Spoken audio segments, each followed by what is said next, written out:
말씀을 들을 때에 우리에게 지혜의 영으로, 지식의 영으로 함께 해 주셔서 하나님 말씀을 잘 깨닫고 또 확신할 수 있도록 인도해 주옵소서.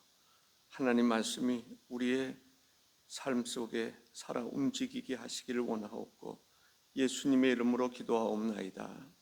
아멘. 우리 그리스도인들의 큰 관심은 구원에 있음을 믿습니다. 성경은 구원은 하나님의 은혜에 의한 것이다, 믿음으로 받게 되는 것임을 이야기하고 있습니다. 그러면서 하나님의 선물이라고 말합니다. 에베소서 2장 8절에 보면 너희는 그 은혜에 의하여 믿음으로 말미암아 구원을 받았으니 이것은 너희에게서 난 것이 아니요 하나님의 선물이라 했습니다. 사도행전 16장 31절에 보면 이르되 주 예수를 믿으라 그리하면 너와 내 집이 구원을 받으리라 했습니다. 어떻게 하면 구원을 받을 수 있는가? 오늘 본문은 구원받은 사람들이 어떻게 구원을 지켜나갈 것인가에 대해서 이야기하고 있습니다. 빌립보서 2장 12절에 보면 그러므로 나의 사랑하는 자들아 너희가 나 있을 때뿐 아니라 더욱 지금 나 없을 때에도 항상 복종하여 두렵고 떨림으로 너희 구원을 이루라 했습니다. 항상 복종하여 두렵고 떨림으로 너희 구원을 이루라 했습니다. 예수 그리스도를 믿음으로 우리가 구원받는 줄로 믿습니다. 아멘. 구원받은 사람들은 구원을 잘 지켜야 됩니다. 구원은 믿음으로 받는다라고 그랬는데 믿음에서 떠나면 어떻게 될까요? 구원받을 수 없는 것입니다. 그래서 그 믿음을 잘 지켜야 되는 것입니다. 구원을 잘 지켜야 되는 것입니다. 주님께서 재림하실 때까지 혹은 우리를 부르실 때까지 믿음을 잘 지켜야 됩니다.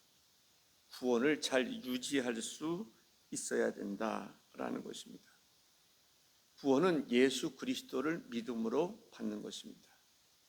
예수 그리스도께서 우리 구원을 위해서 무슨 일을 하셨습니까? 십자가에 달려 죽으셨습니다. 우리의 죄를 담당하신 것입니다. 우리가 하나님의 은혜로 구원을 받는 거지만 그 은혜 가운데는 주님께서 치르신 죄값이 얼마나 크다라고 하는 것을 우리가 알아야 하는 것입니다. 첫째로 말씀드리고 싶은 것은 두렵고 떨림으로 구원을 이루라라는 것입니다. 좀 전에 말씀드렸던 것처럼 예수 그리스도를 믿음으로 우리는 구원을 받았습니다. 구원을 받은 우리는 이 구원을 잘 유지할 수 있어야 됩니다. 구원은 믿음으로 받는데 믿음을 잘 유지할 수 있어야 된다는 것입니다. 왜냐하면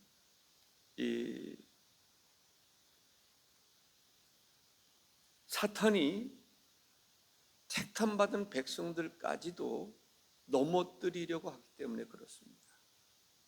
우리가 성령의 충만함을 받았다라고 그랬을 때 그 성령의 충만함이 계속 유지되는 것입니까? 성령을 소멸할 수 있습니다. 그렇기 때문에 성령의 충만함을 받기 위해서 우리가 항상 깨어 있어야 되고 기도하고 힘써야 되는 것입니다.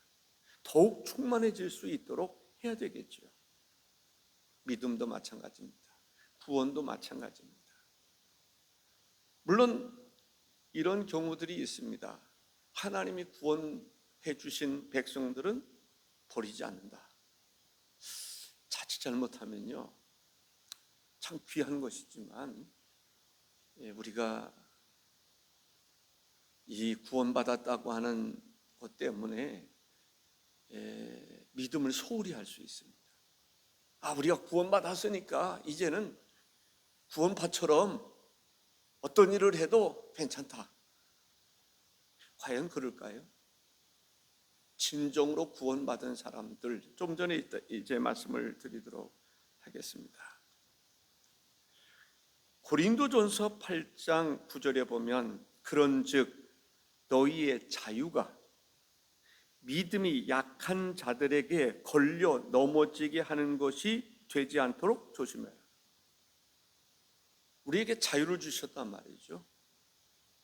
그런데 믿음이 약한 사람들은 하나님이 주신 자유를 잘못 이렇게 활용하면서 오히려 하나님이 주신 그 축복을 빼앗길 수 있다라고 하는 이야기입니다.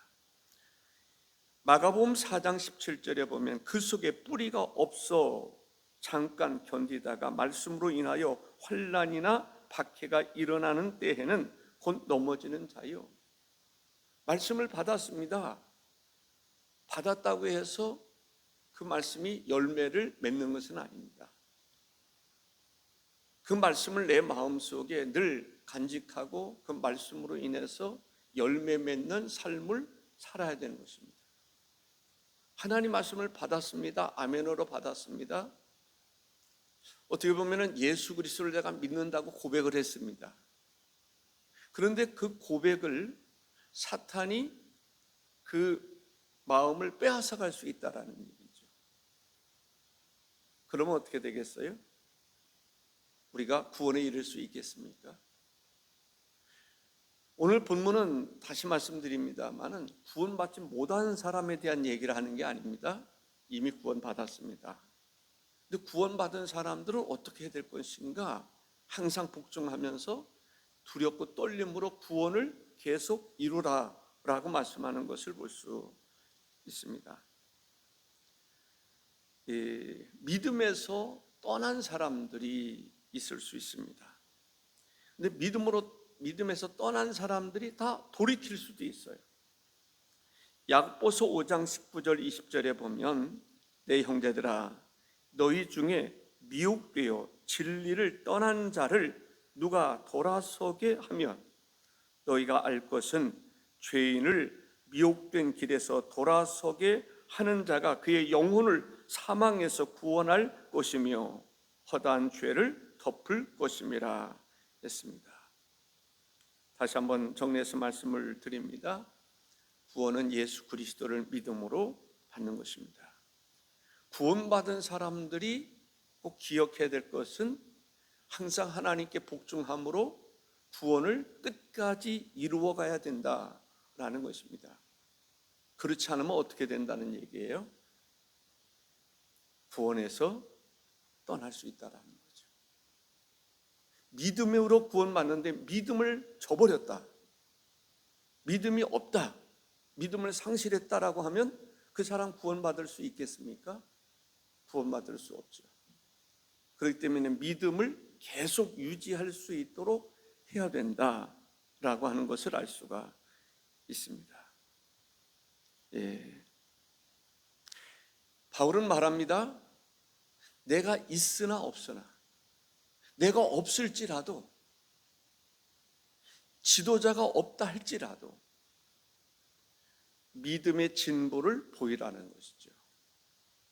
지도자가 없다 할지라도 믿음을 계속 유지할 수 있어야 된다는 거죠. 구원에 이를 수 있는 믿음을 계속 유지할 수 있어야 된다라고 하는 것을 이야기하고 있습니다. 13절에 보니까 기쁜 소식이 있습니다. 너희 안에서 행하시는 이는 하나님이시니 자기의 기쁘신 뜻을 위하여 너희에게 소원을 두고 행하게 하시나니 라고 말합니다. 두 번째는 하나님께서는 믿는 자의 마음을 움직여 주셔서 하나님의 뜻을 행하게 해주신다라는 것입니다. 우리가 예수 그리스도로 말미암아 구원받았습니다. 구원받았으니 너희 스스로 구원을 지키라, 이렇게 말씀하고 있지 않다라는 얘기죠. 하나님께서 끝까지 구원에 이를 수 있도록 하나님께서 우리 마음에 감동을 주시고 은혜를 계속 베풀어 주실 것을 말씀하고 있는 것입니다. 스스로 구원을 유지할 수가 없습니다. 하나님께서 우리를 믿음으로 구원받게 해주셨을 뿐만 아니라 우리 마음에 하나님의 그 깊으신 뜻을 두시고 행하신다라는 거죠. 끝까지 구원에 이를 수 있도록 성령께서, 하나님께서 우리 마음에 감동도 주시고 은혜도 주시고 깨달음도 주신다라고 하는 것을 알 수가 있습니다. 우리가 해야 할 일은 우리 속에서 역사하시는 하나님의 역사를 거부하지 마라 라는 것이죠. 뿌리치지 마라 라고 하는 것입니다. 히브리서 3장 8절에 광야에서 시험하던 날에 거욕하던 것 같이 너희 마음을 완고하게 하지 마라 라고 말합니다. 히브리서 12장 25절에는 너희는 삼가 말씀하신 일을 거욕하지 말라, 땅에서 경고하신 일을 거욕한 그들이 피하지 못하였거든 하물며 하늘로부터 경고하신 일을 배반하는 우리일까 보냐라고 말합니다.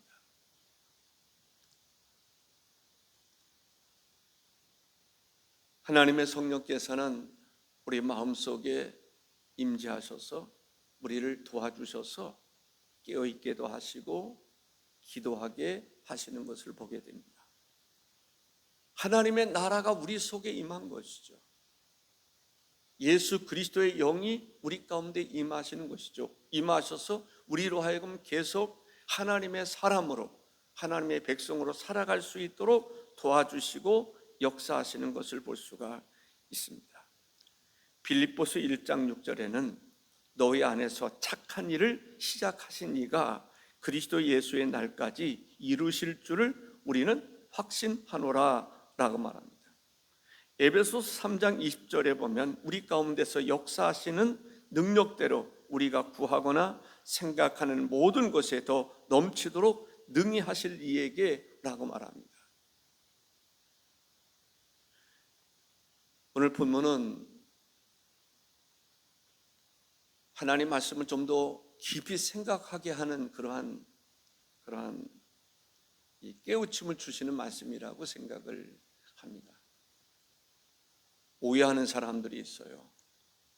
어떤 사람들은 옛날에 내가 예수 그리스도를 믿었지, 그때 예수님을 영접했지, 그러니 지금도 구원받을 수 있을 거야 라고 막연하게 생각하는 사람들이 있습니다. 그러나 지금 현재도 구원에 이를 수 있는 믿음이 없다면 어떻게 될까요? 구원받을 수 있을까요? 하나님께서 예수 그리스도를 영접한 그들의 마음속에 계속해서 예수 그리스도를 믿는, 영접한 그 마음을 계속 유지할 수 있도록 주신다는 말씀입니다. 그럼에도 불구하고 하나님을 배신하게 되면, 하나님을 거역하게 되면 어떻게 될까요? 그래서 천국에 가서 어떤 사람들이 볼 때에 거기 갔더니 목사님도 계시고, 지옥에 갔더니 목사님도 계시고 장로님도 계시고 꼭 구원받을 줄 알았던 사람이 거기 와 있더라.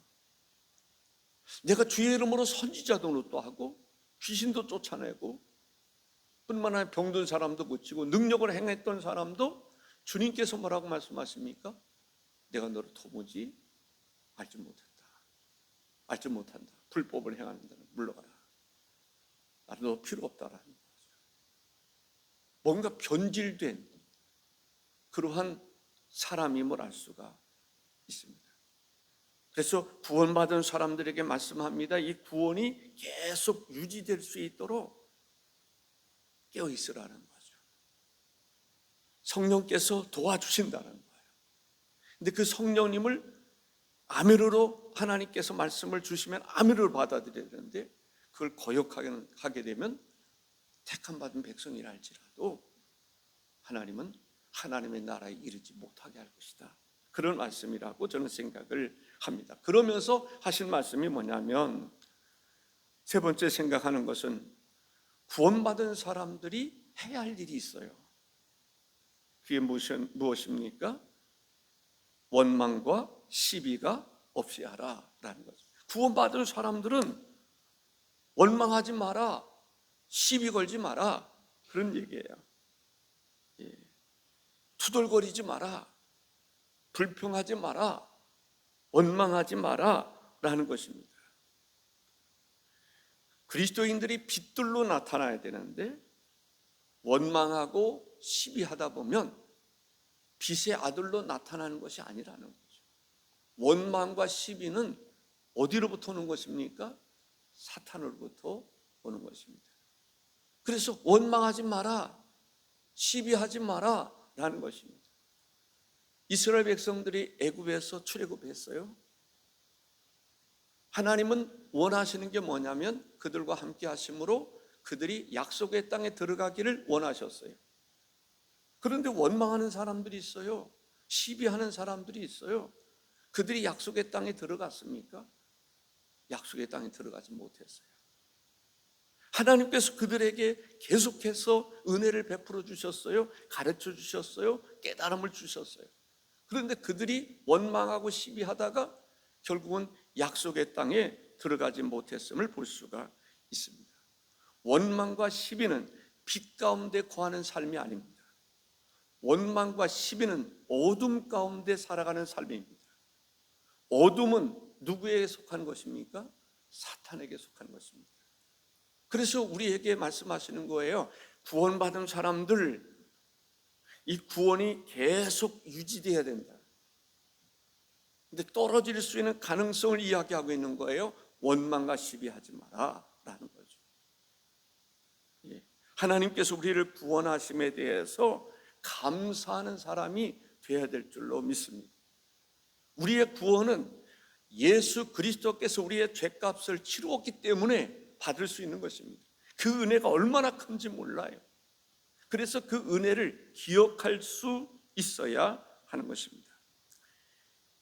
고린도전서 10장 10절에 보면 그들 가운데 어떤 사람들이 원망하다가 멸망시키는 자에게 멸망하였나니 너희는 그들과 같이 원망하지 말라라고 말합니다.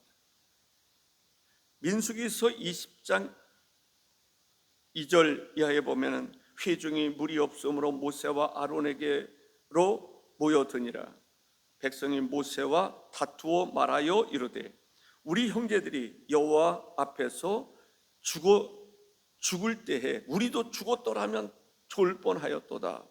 너희가 어찌하여 여호와의 회중을 이 광야로 인도하여 우리와 우리 짐승이 다 여기서 죽게 하느냐? 원망했던 것이지요.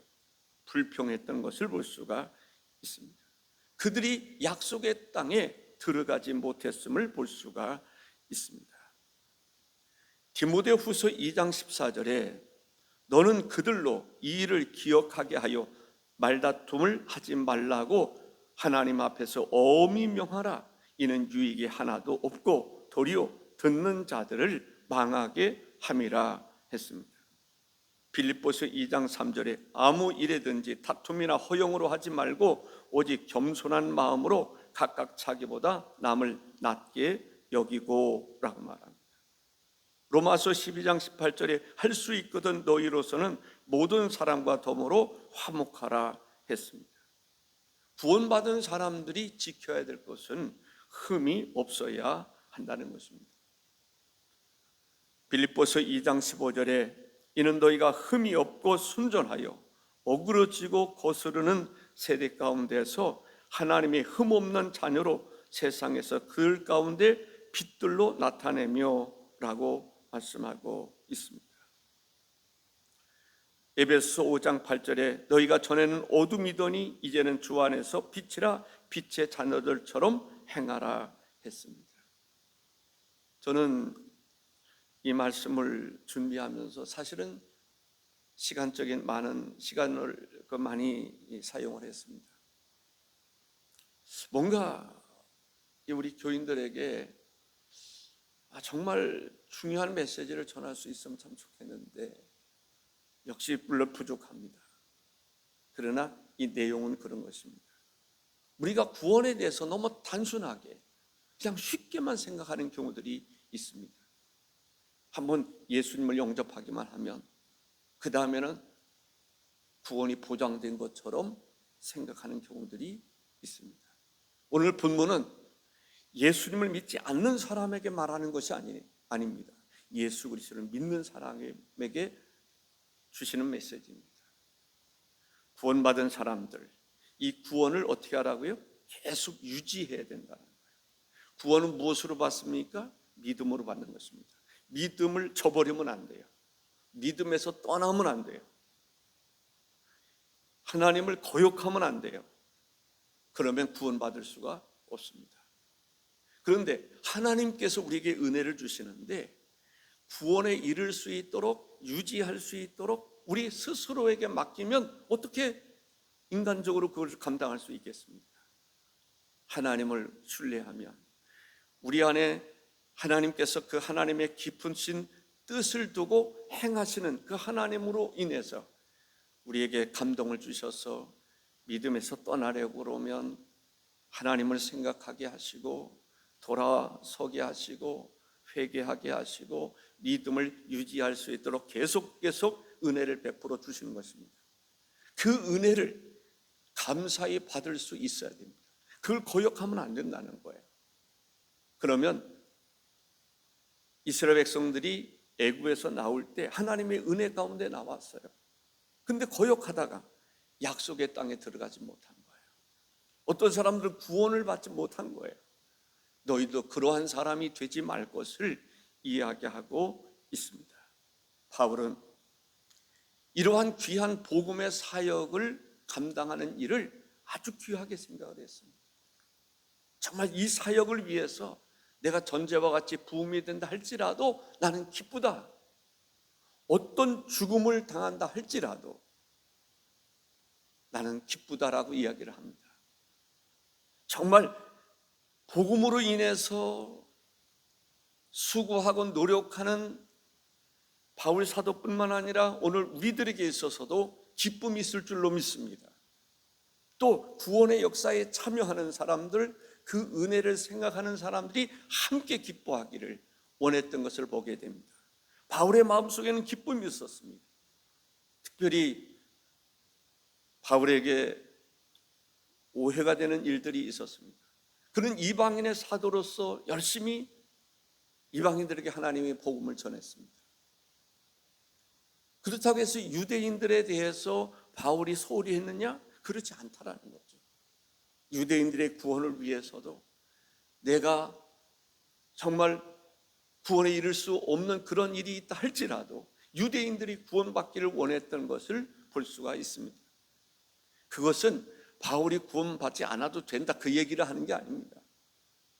그만큼 바울의 마음속에는 유대인들을 위한 마음이 있었다는 것을 알 수가 있습니다. 유대인들뿐만 아니라 이방인들에게까지도 하나님의 복음을 전하려고 했던 사람이 바로 바울입니다. 복음을 위해서 헌신했습니다. 내가 복음을 위해서 죽는 한이 있다 할지라도 나는 기쁘다라는 거죠. 왜? 구원의 역사는 그만큼 가치가 있는 일이기 때문에 그런 것입니다.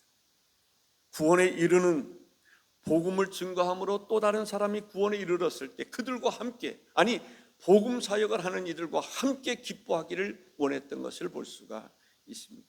우리도 바울 사도의 마음을 담아서 정말 하나님의 복음 증거하는 일을 위해서 수고하는 그 수고가 나에게 기쁨이 되고 우리 모두에게 기쁨이 될 수 있기를 바랍니다. 기도하시겠습니다. 존귀하신 주 하나님 아버지 감사합니다.